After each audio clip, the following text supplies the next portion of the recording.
This is the last in our November series on parables for life. And next week, we'll be moving into the Advent season as we prepare for Christmas. And so we will be having a Christmas series, and the series will be called The Nativity, or Christmas Through the Eyes of. And so it'll be Christmas through the eyes of Mary. We'll be putting ourselves in her shoes, and Christmas through the eyes of Joseph. What was it like for him? And Christmas, or the Nativity, through the eyes of the shepherds. So that's what we'll be looking at.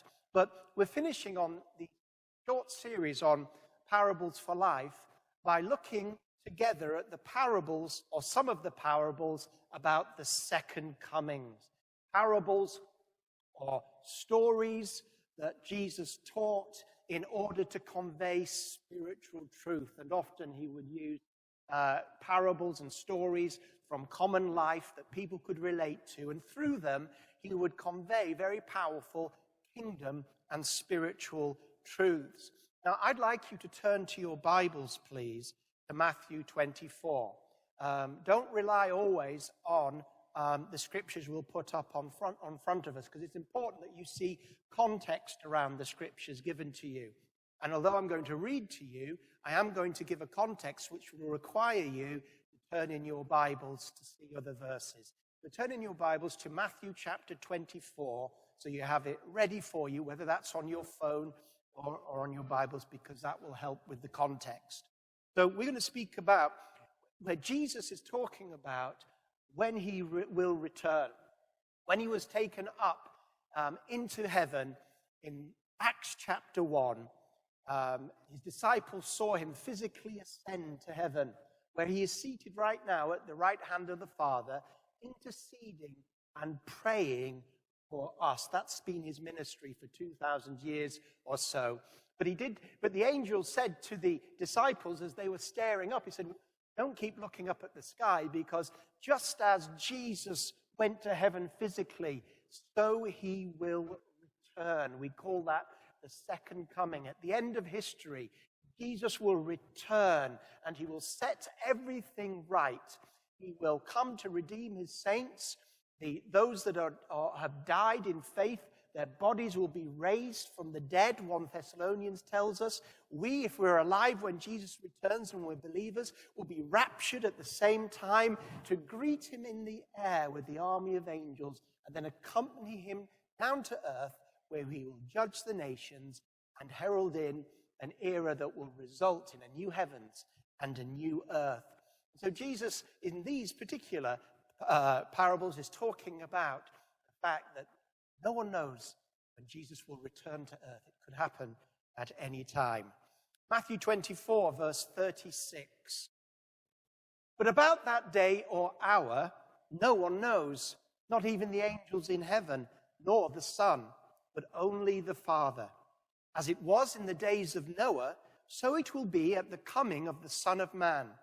For in the days before the flood, people were eating and drinking, marrying and giving in marriage, up to the day Noah entered the ark, and they knew nothing about what would happen until the flood came and took them all away. That is how it will be at the coming of the Son of Man. 2 men will be in the field, one will be taken and the other left. 2 women will be grinding with a handmill, one will be taken and the other left. Therefore, keep watch, because you do not know what day your Lord will come. But understand this, if the owner of the house had known at what time of night the thief was coming, he would have kept watch and would not have let his house be broken into. So you also must be ready, because the Son of Man will come at an hour when you do not expect him. Who then is the faithful and wise servant whom the master has put in charge of the servants in his household to give them their food at the proper time? It will be good for that servant whose master finds him doing so when he returns. Truly, I tell you, he will put him in charge of all his possessions. But suppose that servant is wicked and says to himself, my master is staying away a long time. He begins to beat his fellow servants and to eat and drink with the drunkards. The master of the servant will come on a day when he does not expect him. And at an hour that he is not aware of, he will cut him to pieces and assign him a place with the hypocrites, where there will be wailing and weeping and gnashing of teeth. At that time, the kingdom of heaven will be like 10 virgins who took their lamps and went out to meet the bridegroom. 5 of them were foolish, and 5 were wise. The foolish ones took their lamps, but did not take any oil with them. The wise ones, however, took oil in jars along with their lamps. The bridegroom was a long time in coming, and they all became drowsy and fell asleep. At midnight, the cry ran out, "Here's the bridegroom, come out to meet him." And all the virgins woke up and trimmed their lamps. The foolish ones said to the wise, "Give us some of your oil, our lamps are going out." "No," they replied, "there may not be enough for both us and you. Instead, go to those who sell oil and buy some for yourself." While they were on their way to buy the oil, the bridegroom arrived. The virgins who were ready went in with him to the wedding banquet, and the door was shut. Later, the others also came. "Lord, Lord," they said, "open the door for us." But he replied, "Truly I tell you, I don't know you. Therefore, keep watch, because you do not know the hour." Powerful parables. And let me just give you a little bit of a context to why Jesus is teaching these parables at this time. The whole of Matthew 24 is Jesus responding to his disciples' question about when the temple of Jerusalem was going to be destroyed. Jesus had just confronted the Pharisees, the leaders of the Jews, and told them that they would be judged and the generation would be judged. And then he says that the whole of the house is going to be laid desolate, and that every stone in the temple will be removed and torn down. And so the disciples ask him 3 questions, and that's what we are going to find in the rest of chapter 24 and these parables that come at the end of this teaching. And the disciples ask him 3 things. The first thing they say is, "Tell us when these things will happen." In other words, the first thing is, tell us when the temple of Jerusalem is going to be destroyed. The second thing they ask him is, what will be the sign of your coming, or the coming into your kingdom, or the consummation? So what will be the sign of the destruction of Jerusalem, number 1? Number 2, what will be the sign of your coming? And then number 3, what will be the sign of the end of the age, or the end of the world? And so Jesus takes these 3 questions in turn. And I just want to give you a little bit of a background to this passage, because I think many people misunderstand what's happening in this passage. There's different views on the end times, and I respect many different views on the end times. But I want to give you what I believe this passage is talking about. I believe that the whole of the passage in Matthew chapter 24, right up to the place in verse 34, where Jesus says, "Truly I say to you, this generation will not pass away until all these things take place." There in verse 34, I believe everything that is mentioned before that verse has already taken place. I know in some popular teaching, especially coming from America, the idea is that when Jesus speaks about tribulation and false prophets, that is yet to come, and we haven't seen that yet. I believe that the whole of that passage is talking about AD 70, when the temple of Jerusalem was destroyed. And so when Jesus answers the first question, when will this happen? When will these things happen to the temple? He speaks about things, about many Christs coming. We know in church history that many Christs did come. False Christs came during the early church. He speaks about wars and rumors of wars and nations rising against nations. There were some terrible wars even within the Roman Empire itself before AD 70. There were famines and notable earthquakes that took place at this time. And Jesus says these things are going to happen, but they're just the beginnings, the birth pangs that will culminate in the destruction of the temple in Jerusalem. And then there was tribulation. People were killed and hated. We know there was some powerful persecutions of the Christians by such people as the emperor of Nero. Many false prophets were around, and in many of the epistles of the New Testament, we find these prophets being shown up and taught against. And the gospel of the kingdom shall be preached to the whole world. That word world is not talking about the whole earth, it's talking about the Roman world. And often Paul will mention in such passages of Romans and Colossians that the gospel has gone out and has been preached to the whole world. It's not talking about the whole earth, it's talking about the whole Roman world. Then it speaks about the abomination, and it speaks about this terrible coming of armies to Jerusalem and the temple. In fact, Luke says that these eagles that will appear in Matthew, that Luke's version talks about the armies surrounding Jerusalem, and that people should be prepared to flee when they see these Roman armies coming, and because that is a sign when the destruction of the temple will be. And indeed, in AD 70, one of the greatest and most important historical events in world history took place. The Romans surrounded Jerusalem, and they destroyed the temple, and they committed terrible Holocaust atrocities right across the Jewish people. A terrible, terrible event that took place. And this is what Jesus is talking about. This is what he's warning his disciples. We know in church history that many disciples who heard this, we know in church history that when they saw the Romans marching on Jerusalem, they remembered the prophecy of Jesus, and they were able to flee to places like Antioch and to get out of the way before this terrible destruction of the temple took place. And then also the second question was, what is the sign of your coming? Now, Jesus is prophesying that the destruction of the temple is a sign. The destruction of the temple of Jerusalem was the sign that Jesus had come into his glory and his inheritance. So there is a coming into glory and receiving his inheritance, and that's what he's talking about from verse 29. The sign of the Son of Man will appear in the heavens, not sky, and the tribes of the earth, actually, it's the tribes of the land, not earth. Tribes of the land of Israel will mourn, and they did when the Romans committed such atrocities and destroyed the temple. And they will see the Son of Man coming on the clouds of glory with power and great glory. There in verse 30. That is not Jesus returning to earth.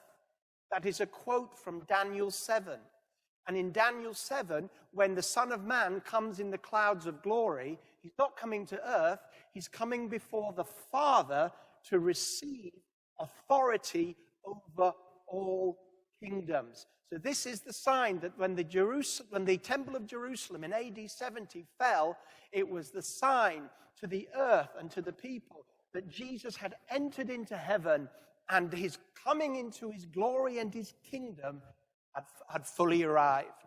That's why it says that heaven and earth, that all these things that I've just mentioned, this generation will not pass away. All these things have taken. When Jesus says that, everything he said before has already taken place. That's my view. I know there's other views, but I've got a right to mine. And I did have other views, but I'm convinced myself that this is correct. And so then we come to the third question, which is right now, which is what will be the end of the era? What will be the end of the world? And then in verse 36, that's where we picked up, where Jesus changes. He said, all these things will happen, and this generation will not pass away. And then he stops in verse 36 and says, but of that day and hour, no one knows, not even the angels of heaven.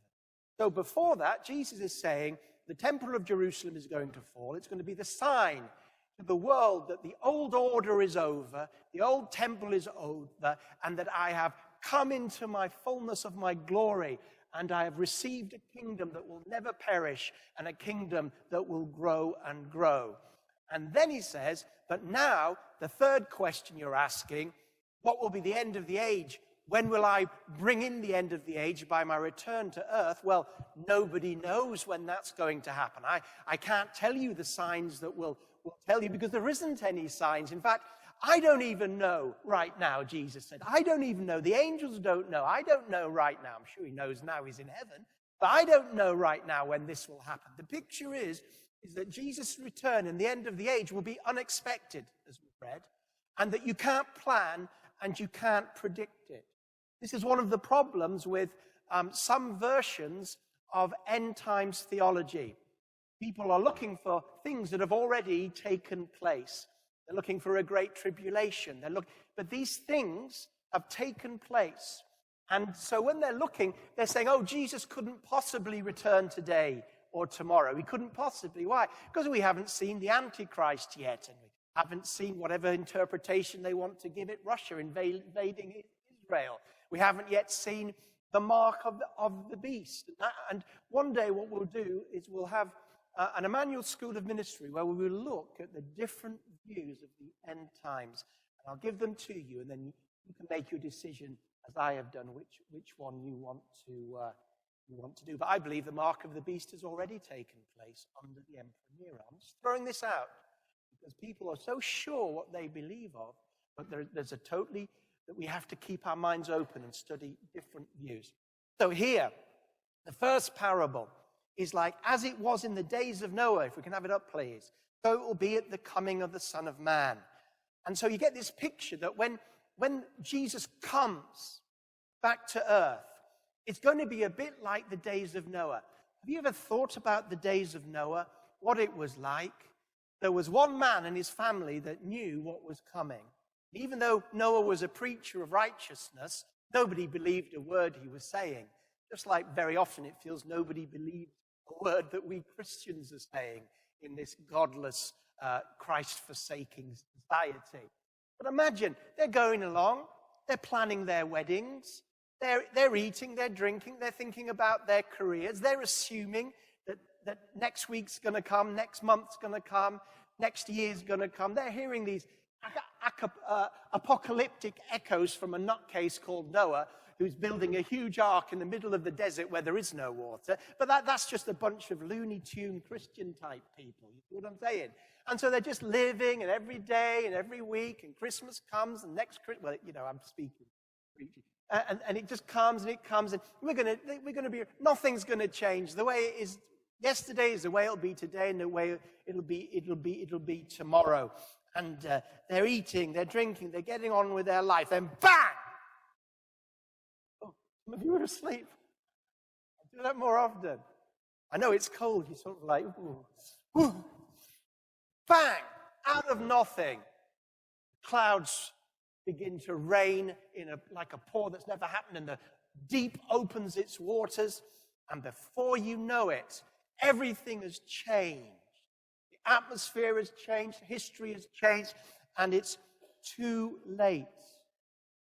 Too late. This is how the coming of the Son of Man will be. I was thinking about this sudden change many years ago when I was thinking about the end times and Jesus' return. And I thought, we'll talk about this. It's been 2,000 years since Jesus' first coming. And so there's a tendency for us to think, oh, well, maybe it'll be another 2,000 years. And this idea that when Jesus returns, what will it be like? The setting up of his kingdom. What will it be like? But it seems so far away from day-to-day living. And I was driving in my car back from church one day, down the A40. And I was just thinking about Jesus' return and what it would be like, and how we're not ready for it, and how we don't think about it much, although the early church thought about it a lot. We won't be thinking about it. And then all of a sudden, what happened was, it began to hailstone. I'm on the A40 drive, and the hail began to come down. And it came down so strong and so thick that we on the A40 motorway, we had to slow down and basically stop because the windscreen wipers weren't fast enough to keep up. And so we just sort of like, cars just there. And the hailstones were banging on the car. I couldn't see anywhere out the window because of these hailstones. And I heard in my heart, whether it was the Holy Spirit or not, I think it was, I heard in my heart this: so shall my day be. So there I was, driving along, just thinking about, yes, the second coming. Then all of a sudden, everything changed. That's what it's going to be like when Jesus returns. I know it's not quite the same, but do you remember life before COVID? Remember life before COVID, before we even heard of COVID?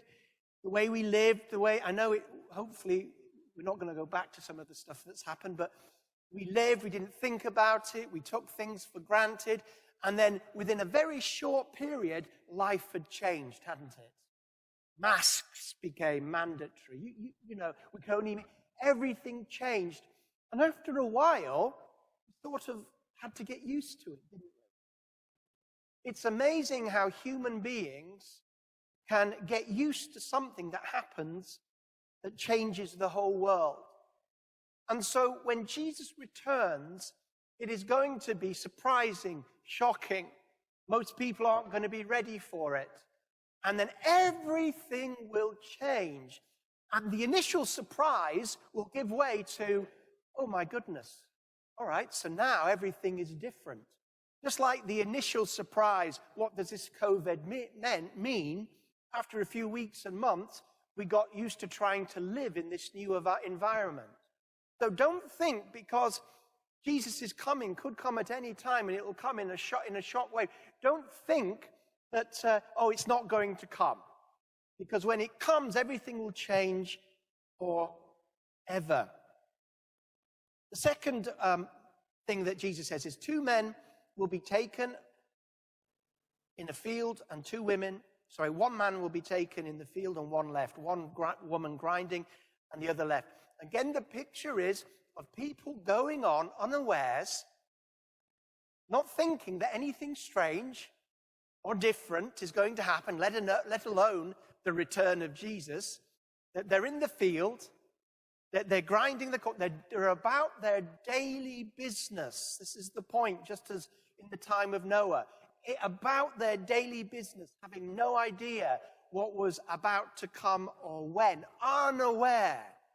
And so in this picture, we see that 1 was taken, 1 was left.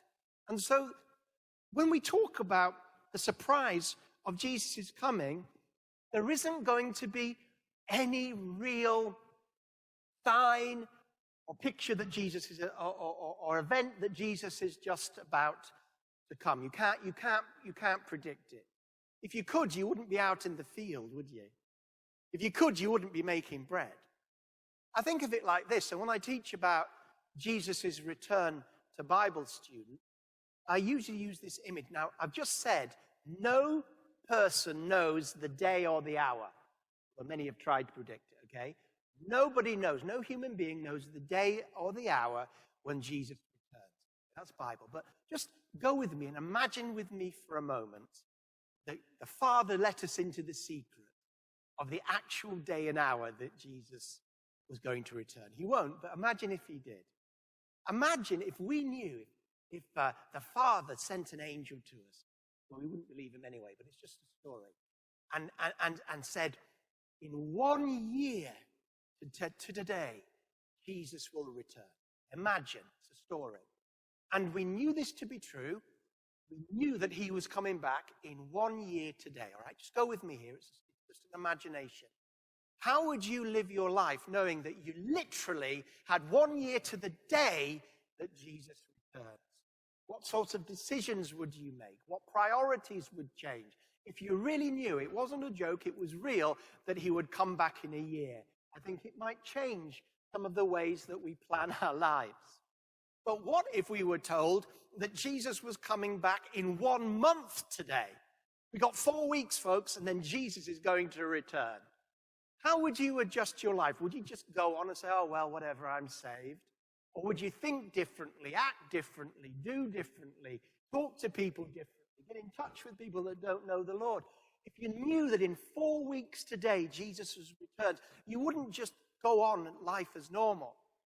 What if we were told that in 24 hours, the hour had come? It wasn't fake, it was coming. Jesus was coming. You got 24 hours left before he returns. Would you just go back and watch Sky Sports, gentlemen? Would you still be preparing the food for next Saturday? Would you go shopping for the next? Would you buy Christmas presents? You wouldn't, Patience, would you? You got 24 hours left. Now, I say that to show you that, this idea of getting ready, that Jesus could come at any time, in my opinion, and in this teaching. It says no one knows the hour. He could come at any time. This is the point. And therefore, there can be a great change in the way we live our lives, knowing about the imminent return of Christ. In our Emmanuel statement of doctrine, it speaks about we believe in the imminent return of Christ. And imminent means at any moment, in our statement of faith. And then the next one that we're looking at, verse 42 of 24, says this: therefore keep watch, because you don't know the day your Lord will come. So it's not like, well, we don't know when Jesus is returning, so who cares? We don't know, so what does it just go on, But here we have this theme of being ready. Noah was ready, the others weren't. Even though Noah didn't know the day that the rain would come, he knew it was coming. And here now it says, keep watch, because you don't know the day. So you don't sit back and say, well, I don't know when Jesus is coming back. It's been 2,000 years. It might be another 1,000. So what's the point? It doesn't affect me in my thinking, my life, my decisions. Irrelevant. And to many people in Great Britain, the return of to many Christians in Great Britain, the return of Jesus to earth is irrelevant. It's irrelevant. It doesn't affect them. They don't think about it. Very different in America. In America, there's a lot more awareness of Jesus' return. A lot more awareness. And that's good, but it also carries with it some excesses. But here in Britain, hardly anybody thinks about the return of Jesus in the church. To them, it's practically irrelevant. But it's not irrelevant in Jesus' parable. He's saying, keep watch. Get ready, because you don't know what day your Lord will come. But understand this: if the owner of the house had known at what time the thief was coming, he would have kept watch, and not let his house be broken into. So you also must be ready, because the Son of Man will come at an hour you do not expect him. Are you expecting him today? I'm not, if I'm honest, I'm not. Oh dear, I think this teaching is speaking to me. I'm not expecting him today. Okay, this teaching is speaking to me. Well, we need to think about this a bit more. And just like if I hope, and I feel sorry, and I don't want to bring up bad memories for anybody that's ever had their house or flat or room robbed. And it's a terrible thing, isn't it? I remember as a young boy in my house in Yorkshire, we came back to our house having been on holiday, and everything had been, rummaged. There'd been a break-in. My mum's jewelry was taken. And it's terrible to come back to your house that's your home and find that somebody has invaded and ransacked it. And of course, if you had a message, if someone told you, I've just heard that on the grapevine that the robbers are coming around at 2 o'clock to your house, what would you do? You'd be there with the police force, wouldn't you? You'd bring up the police and you'd be there and you wouldn't stop it. So this idea of something terrible happening, unexpected, into your house, the thief's taken it, and all the trauma and the shock of being robbed, and it is a trauma, it is a shock when you've had thieves in your own personal space, taking things that are private to you, trampling over things that are important to you. Jesus is saying, look, just as if you knew the thief wasn't coming, well, just if you knew the thief was coming, you would have made preparations. So you need to make preparations for the coming of the Lord. And I just reference a passage that speaks a little bit more about this thief. I won't go into details, but we just put up on the screen 1 Thessalonians chapter 5, verse 1. Thief. 1 Thessalonians chapter 5, verse 1, Paul has just spoken about the return of Jesus and the rapture of the church that takes place at the return. Now, brothers and sisters, about times and dates we don't need to write to you. For you know very well that the day of the Lord will come like a thief in the night. While people are saying peace and safety, destruction will come upon them suddenly, as labor pains on a pregnant woman. They will not escape. But you, brothers and sisters, are not in darkness, that this day should surprise you like a thief. You're all children of the light and children of the day who do not belong to the night or to the darkness. And so, in other words, there was a picture here, and he's saying, look, you will be ready for this. You will be ready. You know that it can come at any time, and it won't come to you as a thief in the night. When it comes, you don't know, but you'll be ready for the return of Jesus. You know, at times of great revival, there is often a return in these times of revival to a focus on the return of Jesus. It's almost like a strong move of the Holy Spirit that brings greater foretastes and samples of heaven, gets people so alert and ready for more of heaven. They're seeing heaven on earth in manifestations, that there's sort of a sensitivity to, hey, maybe the Lord himself will come down to heaven. We're having so much heavenly revival. But we too need to be ready. We need to do this. I must move on, don't go on too long. And then